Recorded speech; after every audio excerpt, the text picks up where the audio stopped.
ഇവരെ കണ്ടിട്ട് ഏതോ വലിയ വീട്ടിലെ കുട്ടികളാണെന്ന് തോന്നല്ലോ. ഇവരെ വല്ല ആശുപത്രിയിലും എത്തിക്കാം. എന്താ? രണ്ട് കുട്ടികൾ എങ്ങനെ ആറ്റിൽ വീണു പോയതാ? ഇത് നമ്മുടെ കമ്മീഷണർ മോനാണല്ലോ, ബിജു. നിങ്ങൾക്കറിയാമോ?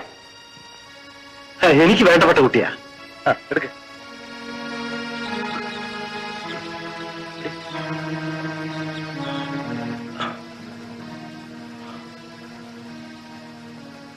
നിങ്ങൾ വരുന്ന നമുക്ക് പോവാം. അവര് കണ്ടത് നന്നായി. കമ്മീഷണർ എത്ര വേഗം എന്റെ കയ്യിൽ കൊടുക്കുമെന്ന് ഞാൻ കരുതിയില്ല. ഇവനെ കഷ്ണം അരിഞ്ഞ് ആ കമ്മീഷണറുടെ വീട്ടിലെത്തിക്കണം.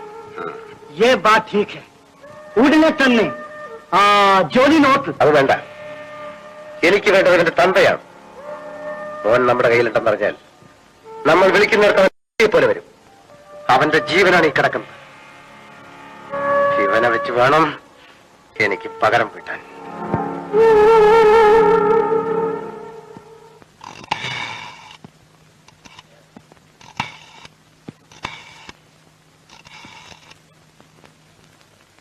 ഹലോ കമ്മീഷണർ, നിങ്ങളുടെ മോൻ ബിജു എന്റെ കൂടെ ഉണ്ട്.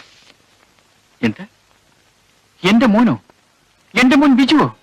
പ്രഭേ, നമ്മുടെ മോനൊരു ആപത്തും പറ്റിയിട്ടില്ലെന്ന്. ഹലോ, നിങ്ങൾ ആരാ സംസാരിക്കുന്നത്? ഗംഗാധരൻ.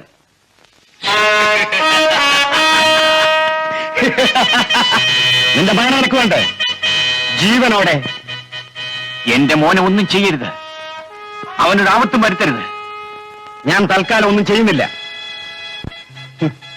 എനിക്ക് വേണ്ടത് നിന്നെയാണ്. ഇങ്ങോട്ടൊന്നും പറയണ്ട. ഞാൻ പറയുന്നത് കേട്ടാൽ മതി. നാളെ പകൽ 11 മണിക്ക് പുലിക്കാട്ട് മലയടി വാരത്ത് നീ വരണം. നീ ഒറ്റയ്ക്ക്. പോലീസുമായി വന്നാൽ നീ കൊണ്ടുപോകുന്നത് നിന്റെ മകന്റെ ശവം മാത്രമായിരിക്കും. എന്റെ മോൻ എവിടെയുണ്ട്? നിങ്ങളെന്താ ഒന്നും പറയാത്തത്? എന്റെ മോൻ എന്തെങ്കിലും? ഇല്ല, മോനൊരാപത്തും പറ്റിയിട്ടില്ല. പിന്നെ അവൻ ഗംഗാധരന്റെ കയ്യിലാണ്. എന്റെ ഈശ്വരാ, ആ കാലൻ എന്റെ കുഞ്ഞിനെ എന്തെങ്കിലും ചെയ്താലും? ഒന്നുമില്ല. അവന് വൈരാഗ്യം എന്നോടാണ്. ഞാൻ ഒറ്റയ്ക്ക് ചെന്നാൽ മോനെ എന്റെ കൂടെ വിടാമെന്നാണ് അവൻ പറഞ്ഞത്. ഒറ്റയ്ക്കോ?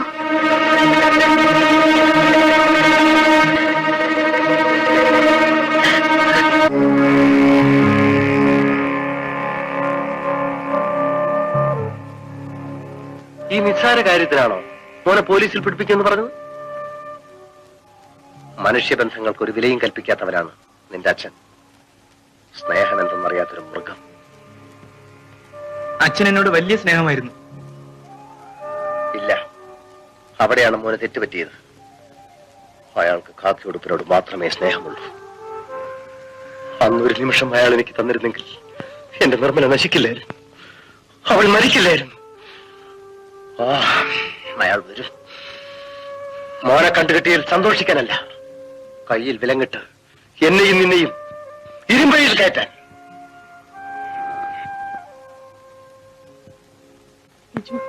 എനിക്ക് പേടിയാവുന്നു. നമുക്ക് എവിടെയെങ്കിലും ഓടി. ഇവിടെ നിന്ന് ഞങ്ങൾ അറിയാതെ ആരും എവിടെയും പോകാൻ പാടില്ല. അത് ആപത്താണ്.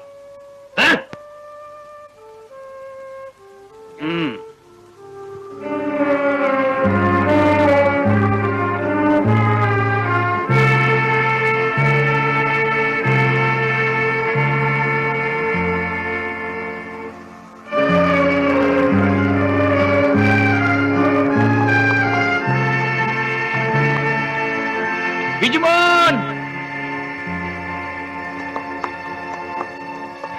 ബിജുമോൻ! ബിജുമോൻ!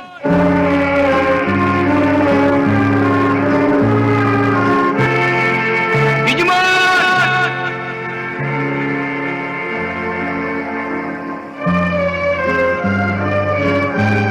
അതാ അച്ഛൻ വന്നു.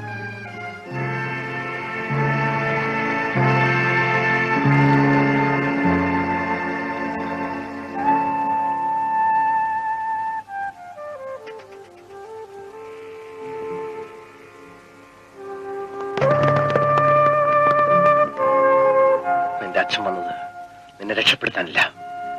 എന്നെ നിന്നെ അറസ്റ്റ് ചെയ്യാൻ നോക്കവിടെ. അവനൊറ്റയ്ക്കല്ല, അവന്റെ കൂടെ കുറെ പോലീസുമായിട്ട് വന്നാൽ നിന്റെ ശവമായിരിക്കും കൊണ്ടുപോകാൻ ഞാൻ പറഞ്ഞതാണ്. വായവിടെ.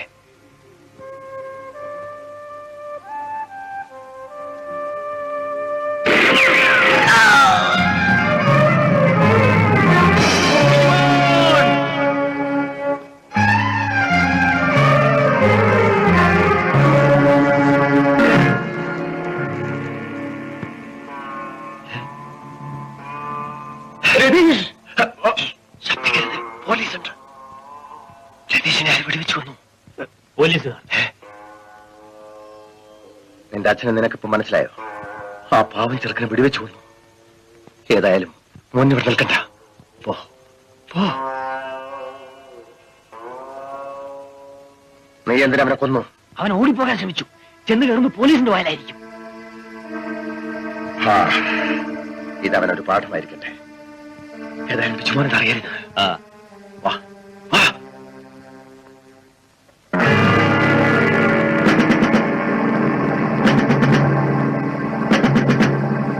നീ എന്തിനു പോലീസിനെയും കൂട്ടി അവിടെ വന്നു? അമ്മാവനെ ഒറ്റയ്ക്ക് എന്നാൽ ബിജുവിനെ അവർ വിട്ടയക്കുമായിരുന്നോ? ഒറ്റയ്ക്ക് വരാൻ പറഞ്ഞത് അമ്മാവനോട് പക വീട്ടാൻ വേണ്ടിയായിരുന്നു. അത് ശരിയാണ്. അവന്മാരെന്തും ചെയ്യുന്നവരാണ്. അങ്ങനെ സംഭവിച്ചാൽ എന്റെ ജീവൻ പോകുമായിരിക്കും. പക്ഷേ എന്റെ മോൻ രക്ഷപ്പെടുമായിരുന്നു. അതിലെന്താണ് ഉറപ്പ്? അമ്മാവ അവർ മനുഷ്യത്വം ഇല്ലാത്തവരാണ്. നീ പോലീസുമായി അവിടെ വന്നുകൊണ്ട് എന്തുണ്ടായി? ഒരു കുട്ടിയുടെ ജീവൻ പോയി. ഇനി എന്റെ മോൻ എന്ത് സംഭവിക്കുമോ? ഒന്നും സംഭവിക്കില്ല. അവനെ ഞാൻ മോചിപ്പിക്കും. നോ, നീ ഇത്രയൊക്കെ ചെയ്തത് മതി. അവന്റെ ജീവൻ ആപത്ത് സംഭവിക്കുന്ന ഒന്നും നീ ചെയ്യരുത്. അമ്മാവൻ ഒരു പോലീസ് കമ്മീഷണറാണ്. ഡിപ്പാർട്ട്മെന്റിന്റെ കയ്യിൽ വിശ്വാസമുള്ള ആൾ. ഉദ്യോഗത്തെ പറ്റിയും വിശ്വാസത്തെ പറ്റിയും നീ എന്നെ പഠിപ്പിക്കണ്ട. ഈ കാര്യങ്ങളൊന്നും നീ ഇടപെടുകയും വേണ്ട. അമ്മാവ, നിങ്ങൾ തമ്മിൽ ഇങ്ങനെ വഴക്ക് കൂടിയാൽ എങ്ങനെ? എന്റെ മോനെ എങ്ങനെയെങ്കിലും രക്ഷിച്ചു കൊണ്ടുവരാൻ നോക്കൂ. ദൈവമേ, എന്റെ മോനൊരാപത്തും വരുത്തല്ലേ.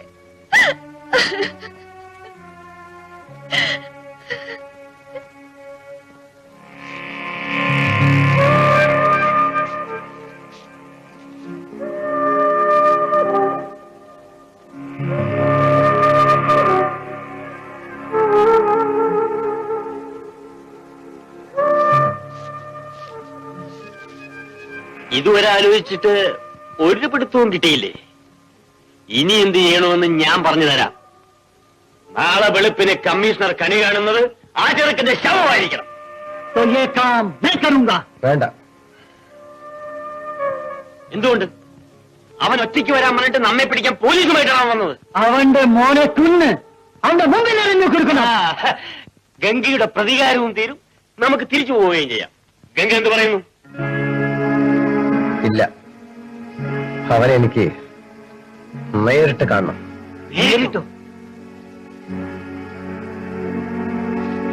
അതെ, വൈകുന്നതിന് മുമ്പ് ഞാൻ തിരിച്ചെത്തിയില്ലെങ്കിൽ മോന്റെ ശവം അച്ഛനെ ഏൽപ്പിച്ചു.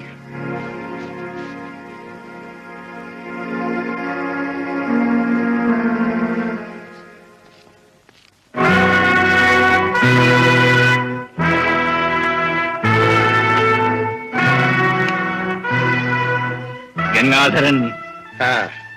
അതെ, പ്രതീക്ഷിക്കാത്ത കണ്ടുമുട്ടും. എന്ത് ചെയ്യാം, എനിക്ക് വരാതിരിക്കാനാവില്ലല്ലോ.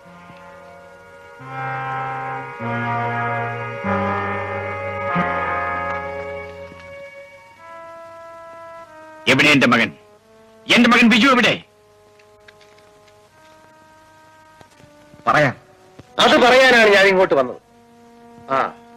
പിന്നെ ഞാൻ വാതിലടച്ചത് വല്ല പോലീസോ മറ്റോ വന്നാൽ നമുക്കത് അസൗകര്യമായിരിക്കും. ഇരിക്കൂ.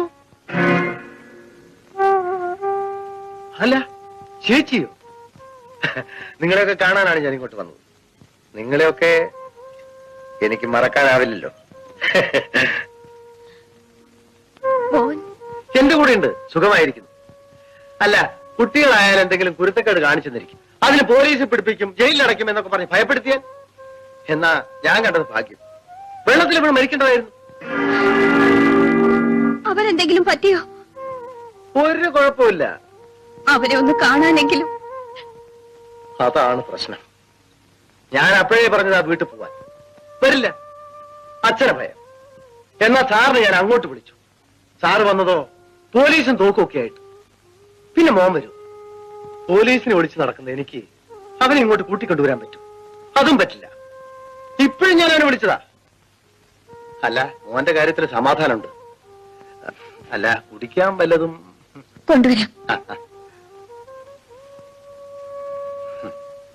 പാവം, ഞാൻ പറഞ്ഞത് മുഴുവൻ നിങ്ങളുടെ ഭാര്യ വിശ്വസിച്ചു. എനിക്ക് സ്ത്രീകളുടെ മനസ്സ് പോലും നോവിക്കുന്നത് ഇഷ്ടമല്ല. ഞാൻ എന്റെ നിർമ്മലയെ വെട്ടിക്കൊല്ലേണ്ടി വന്നത് നിങ്ങളെപ്പോലെയുള്ള ദുഷ്ടന്മാരിൽ നിന്ന് രക്ഷിക്കാൻ വേണ്ടിയാണ്.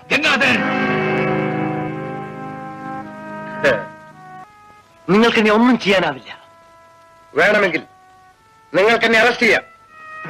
പക്ഷേ ഈ സമയം നിങ്ങളുടെ മകൻ എന്റെ ആളുകളുടെ കയ്യിലാണ്.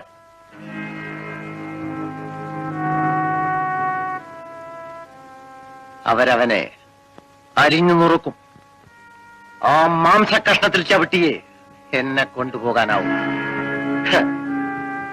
ഇനി ഞാൻ വന്നത് എന്തിനാണെന്ന് നിങ്ങൾക്കറിയണ്ടേ? നിങ്ങൾക്ക് മകനെ ഞാൻ വിട്ടുതരാം. പക്ഷെ അതിനു മുമ്പ് എനിക്ക് ചെറിയൊരു ഉപകാരം ചെയ്യണം. എനിക്ക് 1,00,000 രൂപ തരണം.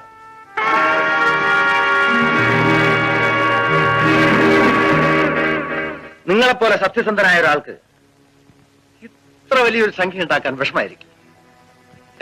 സാരല്ല, വഴി ഞാൻ പറഞ്ഞുതരാം. നല്ലൊരു കക്ഷിയിൽ നിന്ന് കൈക്കൂലി വാങ്ങണം, ഇല്ലെങ്കിൽ കൊള്ളയടിക്കണം. പറ്റില്ലെങ്കിൽ വേണ്ട, മകന്റെ ജീവൻ രക്ഷിക്കണമല്ലോ എന്ന് വെച്ച് ഞാൻ പറഞ്ഞത്. തമ്പിക്ക് ഞാൻ 4 ദിവസം തരും. അതിനിടയ്ക്ക് ഞാൻ ആവശ്യപ്പെട്ട പണം എത്തിച്ചു തന്നില്ലെങ്കിൽ അത് വാങ്ങിക്കാൻ വരുന്നത് തന്റെ ഓമനപുത്രന്റെ വലത് കൈയായിരിക്കും. അത് വെട്ടി ഞാൻ ഈ മുറ്റത്ത് കൊണ്ടിടും. You bloody.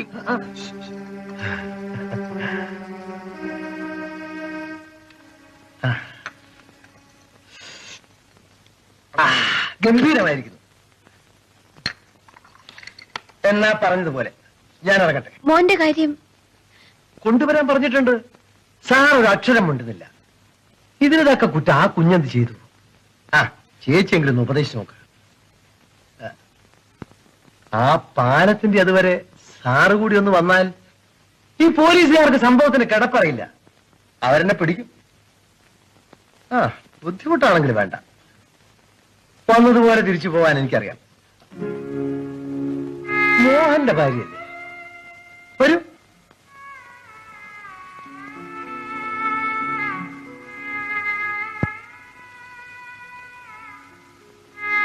എന്റെ ഭാര്യ നിർമ്മല നിന്നെപ്പോലെ സുന്ദരിയായിരുന്നു.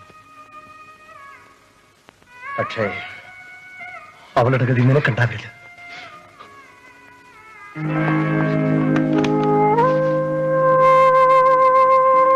നിങ്ങൾ എന്തെങ്കിലും നോക്കി നിൽക്കുന്നത്? അയാൾ പറഞ്ഞത് കേട്ടില്ലേ? നിങ്ങൾ ചെന്ന് വിളിച്ചാൽ എന്റെ മോൻ വരും. ഒന്നിൽ കൂടെ ചെല്ല്. പ്രഭയെ, നീ ഒന്ന് മനസ്സിലാക്കാതാണ് സംസാരിക്കുന്നത്. മോൻ വരും, പക്ഷെ അവൻ വിടൂല്ല. 1,00,000 രൂപ കൊണ്ടുവന്ന് കൊടുത്തില്ലെങ്കിൽ മോന്റെ കൈവെട്ടുമെന്ന് പറയാനാണ് അവൻ ഇവിടെ. മോന്റെ കൈവെട്ടുമെന്നോ? അതെ, ആ 1,00,000 രൂപ ഉണ്ടാക്കാൻ ഞാൻ കൊള്ളയടിക്കണമെന്ന്, കൈക്കൂലി വാങ്ങിക്കണമെന്ന്. ആ 1,00,000 രൂപ ഞാൻ ഉണ്ടാക്കാം. എന്റെ വീട്ടിൽ പോയി അച്ഛന്റെ കാല് പിടിച്ചെങ്കിലും ഞാനത് കൊണ്ടുവരാം.